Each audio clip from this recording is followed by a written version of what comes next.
What a lovely child. She looks just like me, and my wife is pregnant with our second one. What? Why are you here? Bringing his mistress and kid to my hospital and then asking, why are you here? That's just unbelievable. I wish I could throw the same question right back at him. Why are you here? I'll make sure he regrets casually showing up at my workplace. My name is Bianca. When it gets a bit chilly, I find it so cozy in bed in the morning that I often sleep in, even when I'm 40. Today, I slept through my alarm and didn't wake up my husband, so I apologized profusely. No, it's my fault for sleeping in, he said with a smile. But I still felt bad because I had promised to wake him up the night before. Nowadays, I live a pretty laid-back life, but in my 20s and 30s, I was a busy internist, always on the go. My life changed a lot when I got married, not just in terms of my career as a doctor. It was busy, and there were a lot of new things to get used to, but I thought I was living a happy life. Until that day. It happened in the 10th year of my marriage to Frank, when I was 35. We were high school classmates and dated for a while, but broke up when I left for college. Years later, we reconnected at a class reunion and ended up getting married. We shared a lot of interests, and I think we had a pretty good marriage. But, even after 10 years, we hadn't been able to have kids. We weren't infertile, and we both wanted children. Maybe if we hadn't just left it to nature and had been more proactive, we could have had a child. But the truth was, I was too busy to even think about raising a child. I didn't want to have a child without being able to provide a proper environment, so we weren't actively trying to conceive. Then one day, I happened to see Frank looking at a picture of a child I didn't recognize on his phone. I stopped in my tracks and asked, "Whose kid is that?" Huh? Oh, it's my boss's kid. He just sent me the picture. Huh. He quickly closed the screen, so I couldn't see the face well, but the child looked about 4 or 5 years old. Maybe it's a professional habit to notice the physical traits of people rather than their faces. I chuckled to myself at the thought. Maybe he was also yearning for a child, staring at someone else's kid like that. I started to wonder if we should seriously consider trying to have a baby. But then the same thing happened again that Christmas. He was looking at a picture of a little girl holding a toy and laughing. It was probably the same child I saw before, the boss's daughter. Is there really a boss who frequently emails pictures of their child to their subordinates? Even if it was just parental pride, wouldn't it be more normal to show the photos directly at work rather than sending individual emails? Once I started thinking like that, my suspicions about Frank grew, and I started to wonder who that child was. My first thought was that it was his child from an affair, but I saw no signs of him cheating.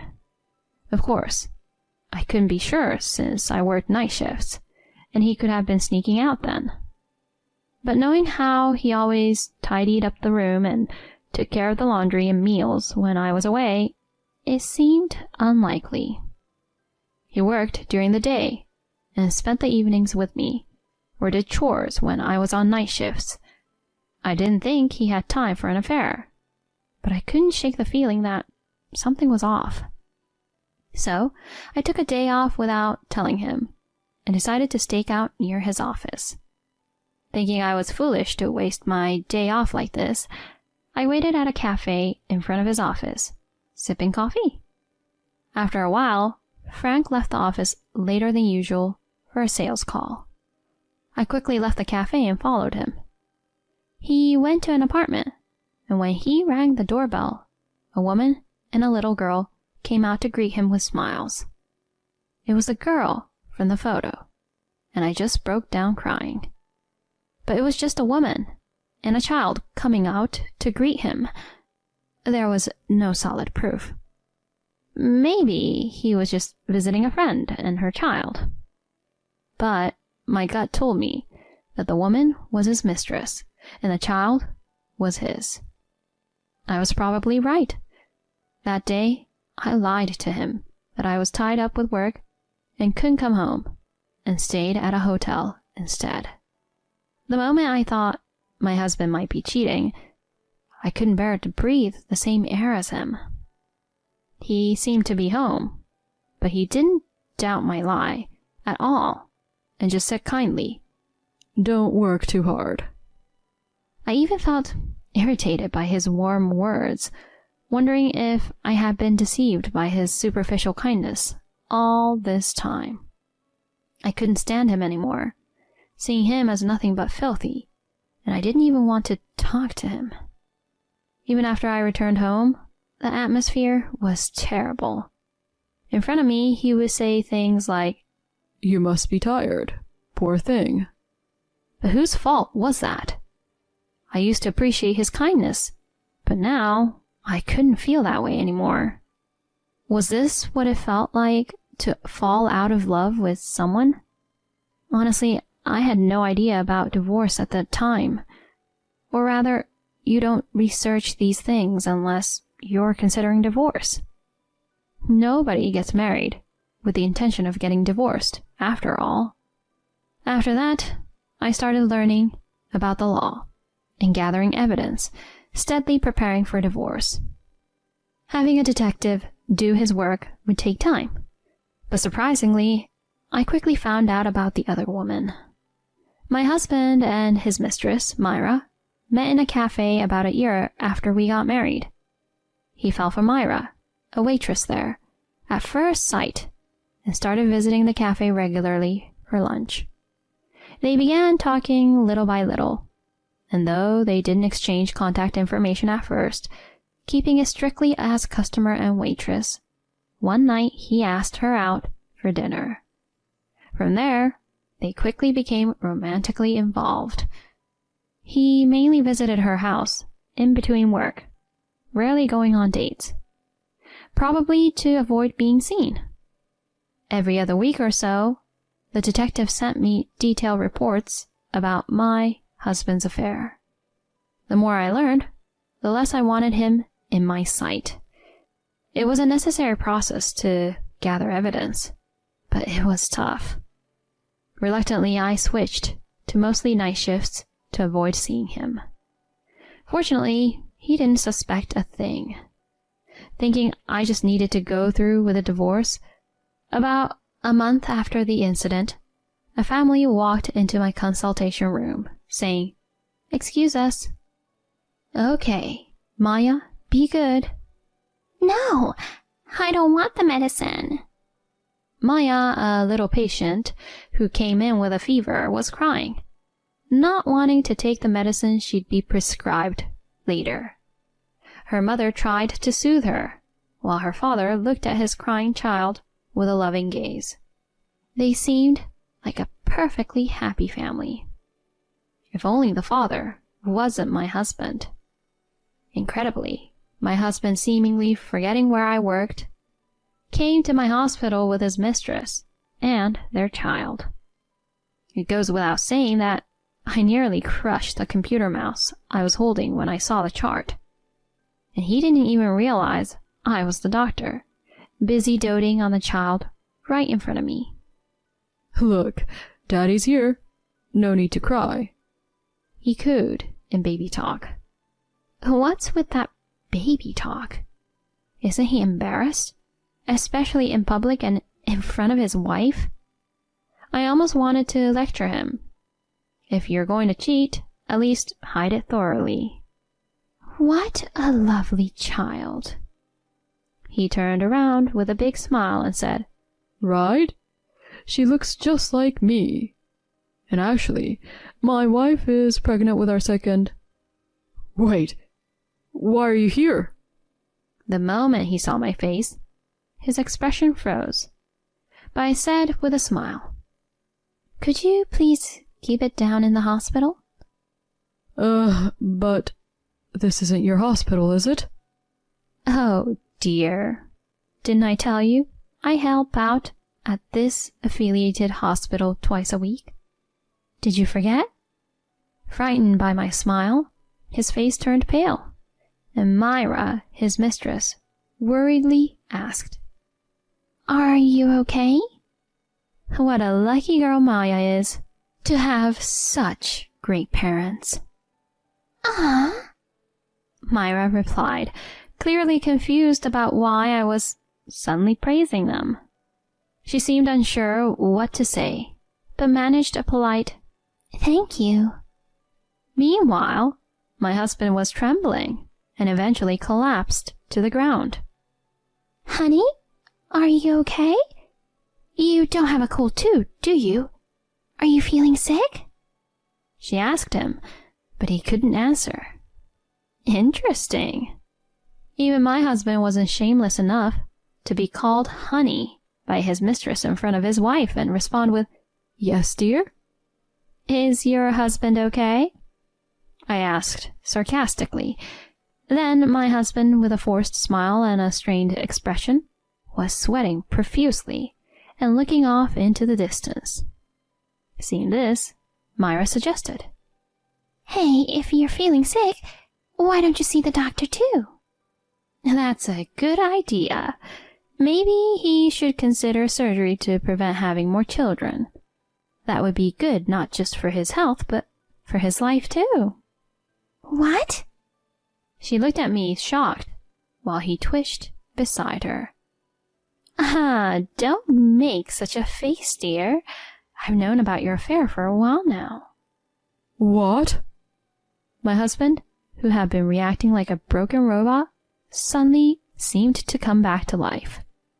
He looked at me seriously and said, "I was gathering as much evidence as possible for a divorce to be in my favor, but it seems I won't need it now." "What's the matter? Too shocked to speak?" "Oh, looking at her up close, she really does resemble you. Such a cute child," I said with a smile that masked my anger. My husband was frozen stiff. "Oh, wait. This doctor is—" Myra began, turning to my husband, who gave no response, but seemed to realize that I was his wife. "I didn't know he was married at first." She suddenly started defending herself. "Is that so? Well, my condolences, but you must have known at some point that he was married, right? Not going on dates and always meeting at home to avoid being seen? And still you had a child with him and continued the relationship without any apology to me. Regardless of how it started, you're equally guilty." "I'm sorry." She apologized awkwardly, avoiding my gaze. My husband followed suit, hanging his head and saying, "I'm truly sorry." Maya, their daughter, looked on with a confused expression. "Do you think I want your apologies after everything? Really?" Huh? I mean, it's not like I'm so naive that I'll settle everything just because you two apologized. My colleagues here at work saw you bring your mistress and child here, so an apology isn't going to cut it," I said, sighing. He mumbled, "I really am sorry." in response. If a mere sorry was enough, we wouldn't need police or courts. Look at this nurse next to us, feeling awkward. What are you going to do about that? I wanted to say all that, but I kept silent, not wanting to involve the nurse in our drama. It must be uncomfortable for her, caught in such a situation, seeing her boss discover the affair. I've said it before, but I don't need your apologies. Show your sincerity through the alimony." What? But I have kids, and you earn more than me. We don't need to bring money into this. So just because I earn more, I should refrain from receiving alimony, an apology in monetary form? Isn't that absurd? You apologize with words, but refuse to pay? What a small-minded man. You brought this upon yourself, so pay up generously. You're so arrogant. You're just after money. I don't have to listen to such an ugly accusation. What else can you offer me right now that would satisfy me? The only way you can show your sincerity is through money. Unless, of course, you want to be my housemaid for free for the rest of your life. But then you'd have to quit your job and have no income. Sounds like a tough choice, right? I could offer you my love, maybe. That's the last thing I need right now, I snapped. I thought he was joking, but he looked genuinely disheartened. No good, huh? He mumbled, crestfallen. After fathering 2 children with another woman, he still thought his love could win me back? Utterly delusional. Hearing this, Myra snapped. What? Love? What about me? You said I was the most important. She glared at him coldly. That's a different issue. He started mumbling again, but his excuses only fueled her anger more, almost to the point of explosion. Ah! Just when we were finally getting to the point where you could divorce your wife, you should just pay the alimony and make a clean break. I decided to have the second child because you said you were going to divorce in the future. You keep saying you'll divorce, but never follow through. You've done nothing about acknowledging the kids either. If you're going to be so indecisive, I'll make sure you acknowledge these children and get child support from you before I leave you. I'm a mother now, and I can't deal with your indecisiveness. As she ranted at my husband, he tried to calm her down, saying, Don't get so angry. But his weak attempt only added fuel to the fire. She heated up and was about to throw something at him, but the nurse and I stopped her. Anyway, after the divorce, whether you remarry your mistress or do whatever, I don't care. I'm not interested in you anymore. He looked dejected at my words. The idea of being discarded after having an affair must have been frustrating for him. More importantly, since you father children, you better act responsibility as a parent. Whether it's paying child support to Myra, marrying her, or showing some sincerity. This is not about you two. It's for the sake of Maya and the unborn child. Make sure you don't ruin their lives. Despite my anger, which he had never seen during our marriage, he seemed to understand and replied, I will take it to heart. After raising my voice in the hospital, I got scolded by the medical director, but I successfully divorced my husband. As I had declared, I received the alimony I asked for, and the property division went as I wanted. Frank did remarry Myra. She seemed to have decided to keep a tight rein on him, thinking, I can't let this indecisive man do whatever he wants. He has to report to her if he's coming home late and is obligated to call before coming home. He hardly has any free time on weekends and is forced to spend it all on family activities. She manages all his salary. He has to bring lunch she prepares every day, and he must declare any purchases he wants to make. This is all because of her love for him, to keep him from wandering off. But it seems he's getting tired of her overbearing love. Well, it's a relationship that started with an affair, so it's natural for her to feel insecure. It's his own fault. Still, he seems to care for the children, spending weekends on kindergarten events or going to amusement parks, so my wish for the children's happiness is fulfilled. I'm relieved. It would have been bitter for me if 2 children had become unhappy because of my divorce. I'm glad it didn't end in sadness. As for me, I was assigned to a distant hospital and ended up remarrying a man I met there. Now at 39, I'm the mother of a little girl I had with him. I had thought I would never get pregnant, especially since there was no sign of it with my former husband, so it was a big surprise. I used to think I didn't want children because I was busy or couldn't conceive, but now that I have her, she's so precious to me. My world revolves around her, and she's the first thing I think of in everything I do. Maybe it was just not meant to be with my ex-husband. There must be such a thing as fate. Maybe I didn't conceive with my ex-husband because we were meant to divorce. With my current husband, I got pregnant almost immediately after marriage, and everything has been surprisingly smooth. Maybe we were also destined to marry. It sounds like a dreamy girl's fantasy, but why not? Women, no matter their age, always long for romance.